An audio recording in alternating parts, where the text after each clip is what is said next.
শহীদ ঝন্টু শেখের পরিবার দাবি করল ভারতীয় দালালদের বেছে বেছে মারতে হবে। কাশ্মীরে জঙ্গি হামলায় শহীদ নদিয়ার পাথরঘাটার বাসিন্দা সেনা জওয়ান ঝন্টু আলী শেখ মৃত্যুর খবরে শোকস্তব্ধ গোটা তেহট্ট এলাকা। পরিবারের দাবি, পাকিস্তানি জঙ্গিদের যারা ভারতীয় দালাল হিসেবে সাহায্য করেছে তাদের আগে বেছে বেছে খতম করা উচিত। জানা গিয়েছে, কাশ্মীরের পেহেলগাঁও এলাকায় পাকিস্তানি জঙ্গিদের গুলিতে শহীদ হন 36 বছর বয়সী ঝন্টু শেখ। তার 2 সন্তান ও পরিবার রয়েছে আগ্রায়। পরিবার সূত্রে জানা গেছে, কিছুদিন আগেই কাশ্মীরে তার পোস্টিং হয়।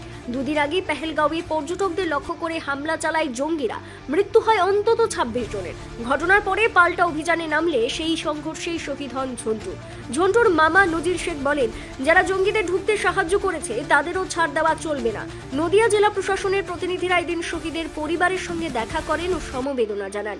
পরিবার সহ স্থানীয়দের দাবি, পাকিস্তানি জঙ্গি ও তাদের ভারতীয় সহযোগীদের নির্মূল করতেই হবে। জঙ্গিদের সাথে গুলির লড়াই, আজকে ভারত মায়ের যে সেবা করতে গিয়ে আজকে একটা তরতাজা প্রাণ চলে গেল, সেইখানে দাঁড়িয়ে আপনারা এই মুহূর্তে কি চাইছেন সরকারের কাছে? সরকার চাচ্ছে জঙ্গিদের শেষ করতে হবে। জঙ্গিরা যাতে পাকিস্তান থেকে ভারতে না আসতে পারে, ভারতে যেন এরকম কার্যকলাপ না করতে পারে, ওদের উচিত মূল্যে শাস্তি দেওয়া দরকার আছে। ওরা যাতে শাস্তি পায় সেটাই আমরা কামনা করি। ঝন্টুর পরিবারে কে কে আছে?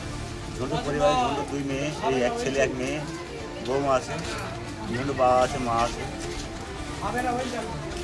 কাশ্মীরে যে যখন কাশ্মীরে গেল তার আগে কি পরিবার জানতো যে কাশ্মীরে এসে পোস্টিং হয়েছে? হ্যাঁ, জানতো।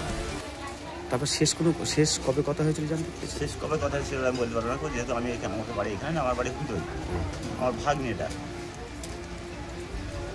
কেন্দ্র বড় ভাই, ছোট ভাই, 2 ভাই কাশ্মীর পোস্টিং।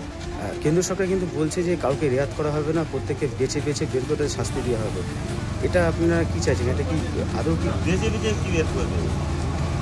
আমার ভারতবর্ষে যারা বাস করছে, যারা ওদেরকে মদক দিচ্ছে, ভারতবর্ষে যারা বাস করছে, যারা ওদেরকে মদক দিচ্ছে, তাদেরকে মদককারীরা আগে ধরতে হবে। যে সীমান্ত দিয়ে যেভাবে অনুপ্রবেশ হচ্ছে বাংলাদেশে, এখানে কি কোথাও মনে করছে নাশকতার ছক আর এই জঙ্গিরা এখান থেকেই ঢুকছে?